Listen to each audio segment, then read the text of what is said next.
करेंगे। पटना से इस वक्त की बड़ी खबर मिल रही है, एईडीओ परीक्षा गड़बड़ी के बाद बड़ा बदलाव संभव है। सूत्रों के हवाले से बड़ी खबर है कि परीक्षा सिस्टम में बदलाव की तैयारी चल रही है। एकल परीक्षा प्रणाली खत्म करने की तैयारी है। अब पीटी और मेंस मॉडल लागू करने की योजना चल रही है।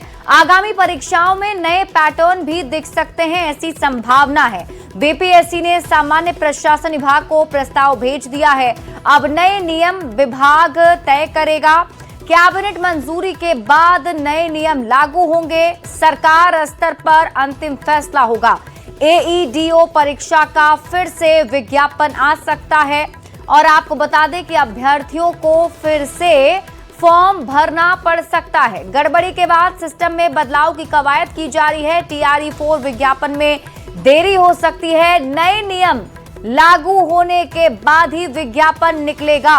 और न्यूज 18 संवाददाता रजनीश कुमार अधिक जानकारी के साथ लाइव जुड़े हुए, सीधे उनका रुख करेंगे। तो रजनीश, बहुत बड़े बदलाव की संभावना है क्या परीक्षा के पैटर्न में?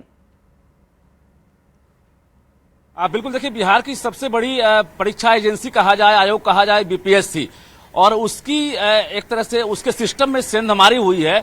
उसके बाद बीपीएससी ने बड़ा फैसला लेने का प्लान कर लिया है। और बता दें आपको कि बीपीएससी ने प्रस्ताव तैयार कर लिया है और उस प्रस्ताव को हमारे पास वो खबर आ रही है सामान्य प्रशासन विभाग को भेज दिया गया है। यानी अब आगामी जो भी परीक्षाएं होंगी उसमें अब एकल परीक्षा सिस्टम खत्म कर दिया जाएगा।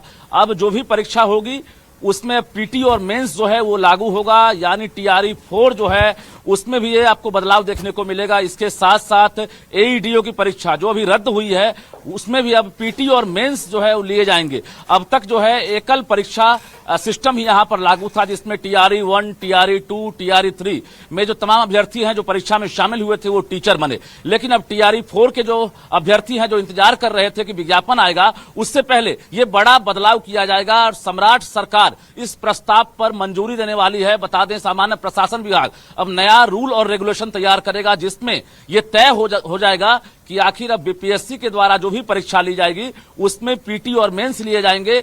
ऐसे में एईडीओ का विज्ञापन हो या टीआरई 4 का विज्ञापन, वो आना है। और एईडीओ का जो एक तरह से विज्ञापन निकाला गया था वो परीक्षा अब रद्द हो गई है।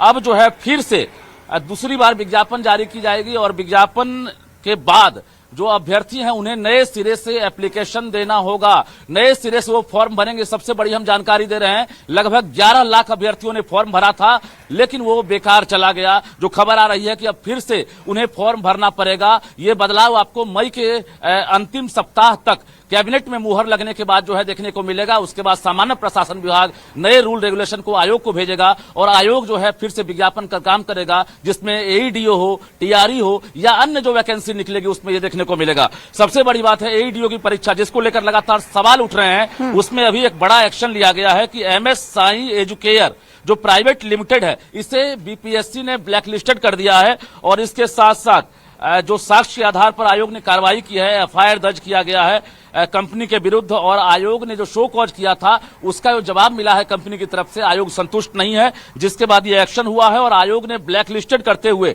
जो बैंक की गारंटी है, जो राशि है, उसको भी जब्त कर लिया गया है। तो कहीं ना कहीं बड़े बड़े एक्शन लिए जा रहे हैं। लेकिन सबसे बड़ा जो एक्शन है, जो लाखों अभ्यर्थी इंतजार कर रहे थे टीआरई 4 का या एईडीओ का, पहले परीक्षा रद्द की जाती है और अब पीटी के साथ साथ मेंस की बारी है। यानी अब 2 रजनीश, तो टीआरई 4 की को लेकर अगर अब देरी की बात कही जा रही है तो कब तक फिर रिजल्ट आने की संभावना है?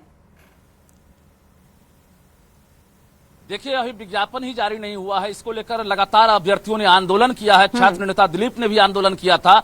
ऐसा लग रहा था कि बार बार कि अब विज्ञापन जारी हो जाएगा। इस बीच आयोग के सिस्टम में सेंधमारी हो गई और एईडीओ की परीक्षा रद्द कर दी गई। पूरा सिस्टम अब जो है नए नियम कानून में लग गया है।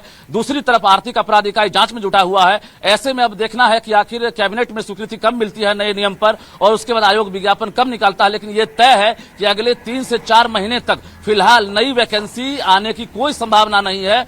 अभ्यर्थियों से अपील कर रहे हैं कि आप धैर्य रखिए, क्योंकि अब जो बदलाव है उसे स्वीकार करना होगा और आयोग भी अब फिलहाल बदलाव के मूड में है।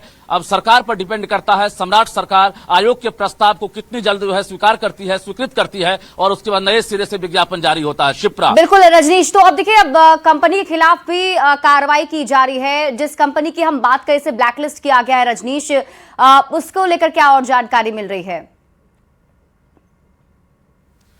देखिए ये कंपनी जो है इससे पहले ही कहा जा रहा है कि डीवार की श्रेणी में था। आयोग ने एक बड़ी गलती कर दी कि इस कंपनी से ही परीक्षा लेने का फैसला लिया जो एमएसआई एजुकेयर प्राइवेट लिमिटेड है, ये अब ब्लैक लिस्टेड किया गया है। तो आयोग जो है एक तरह से बड़ी गलती का सजा भुगत रहा है। ऐसी कंपनी का जो है एक तरह से जांच पड़ताल करने के बाद इसे टेंडर दिया जाना था फुल प्रूफ करने के बाद, लेकिन आयोग ने एक बड़ी गलती कर दी जिसका खामियाजा लाखों अभ्यर्थियों को भुगतना पड़ रहा है। और इसके बाद अब इसे ब्लैकलिस्टेड किया गया है, इसके खिलाफ एफआईआर दर्ज किया गया है। आर्थिक अपराध इकाई अलग एक्शन ले रही है। दूसरी तरफ सबसे बड़ी गलती इसने जो की है आपको हम बता दें कि जो आयोग ने रैंडमाइज सूची दी थी कर्मियों की एग्जामिनेशन के लिए, उस सूची के विपरीत इस कंपनी ने दूसरे कर्मियों की प्रतिनियुक्ति कर दी थी, डेपुटेशन कर दिया था, जिसके बाद आयोग ने ही खुलासा किया है और आर्थिक अपराध इकाई ने भी कार्रवाई की है। कुल मिलाकर जो एजेंसी है, जो कंपनी है, ये जांच के घेरे में नहीं है बल्कि जांच की पुष्टि हो गई है। अब जेल जाने की तैयारी है। जो कंपनी के जो प्रोपराइटर हैं वो जेल जा सकते हैं क्योंकि इन्होंने लाखों अभ्यर्थियों के भविष्य के साथ खिलवाड़ किया है। और सम्राट सरकार फिलहाल बकस देने के मूड में नहीं है। नए नियम के तहत अब जो है नए विज्ञापन जारी जरूर होंगे, लेकिन फिलहाल जो एईडीओ में सेंधमारी हुई है उसके खिलाफ एक्शन भी देखने को मिलेगा। शिप्रा। बिल्कुल रजनीश, क्योंकि अब पैटर्न में नए बदलाव भी किए जाएंगे, तो क्या इसको लेकर कुछ रिस्पांस आ रहा है अभ्यर्थियों का? क्योंकि देखिए एक लंबा वक्त जरूर अभ्यर्थियों का अब लग जाएगा। जैसा कि आपने बताया कि अब जितने भी अभ्यर्थी हैं उन्हें अब और ज्यादा इंतजार करना पड़ेगा। तो ऐसे में क्या कुछ अभ्यर्थियों का कहना है इस नए बदलाव पैटर्न को लेकर के? बिल्कुल, अभी सबसे पहले न्यूज 18 जानकारी दे रहा है, इसके अभ्यर्थियों से हम बात करेंगे क्योंकि जो परीक्षा कैलेंडर है बीपीएससी का वो बेपटरी हो जाएगा। हम बता दें आपको सितंबर महीने में ही टीआरई 4 का एग्जाम होना था और उससे पहले विज्ञापन जारी होना था। जो अभ्यर्थी हैं वो इंतजार कर रहे थे। आयोग के कंट्रोलर ने भी मीडिया के सामने आकर और अपने ट्विटर हैंडल पर जानकारी दी थी कि जल्द ही विज्ञापन जारी होगा, यानी जो बीते हुए महीने हैं उसी महीने में विज्ञापन जारी होगा। लेकिन अब बीते दिनों की बात हो गई, अब नए सिरे से अब जो है टीआरई 4 में अब 2 परीक्षा से गुजरना होगा, जो एक नया प्रयोग होगा अभ्यर्थियों के लिए भी, आयोग के लिए और पूरे राज्य सरकार के लिए। क्योंकि अब पीटी के बाद मेंस से गुजरना होगा, उसके बाद वो सरकारी नौकरी में जा सकेंगे, चाहे वो टीचर हो या फिर अधिकारी हो। बिल्कुल रजनीश, लेकिन फिर सवाल वही खड़ा हो जाता है कि सिस्टम की इस चूक की वजह से, लापरवाही की वजह से, इस गड़बड़ी की वजह से लाखों अभ्यर्थी हैं जो अब अपने भविष्य को अधर में लटकता हुआ देख रहे हैं। बिल्कुल, देखिए डीएलएड करने के बाद, बीएड करने के बाद, सीटेट करने के बाद, एसटेट करने के बाद बड़ी उम्मीद रहती है कि हम सरकारी नौकरी करेंगे, सरकारी स्कूल के टीचर बनेंगे। लेकिन उम्मीदों पर फिलहाल पानी फिर गया है। टीआरई 1, 2, 3 में जो अभ्यर्थी एग्जाम का एग्जाम तैयारी किए थे, उन्होंने अब शिक्षक बनने का काम किया है। वो टीचर तो बन गए, लेकिन जो टीआरई 4 वाले हैं इन्हें एक तरह से बड़ी सजा मिल गई है और गलती किसी की सजा भुगत रहा है कोई, ये सवाल तो अभ्यर्थी पूछेंगे ही, क्योंकि जो सिस्टम है उसकी खामी जो है अभ्यर्थियों को भुगतना पड़ रहा है। आगे कितना समय लगेगा ये भी कहना मुश्किल लग रहा है। शिप्रा। ठीक है रजनीश, आप इस खबर पर नजर बनाकर रखिए। शुक्रिया इस अपडेट के लिए।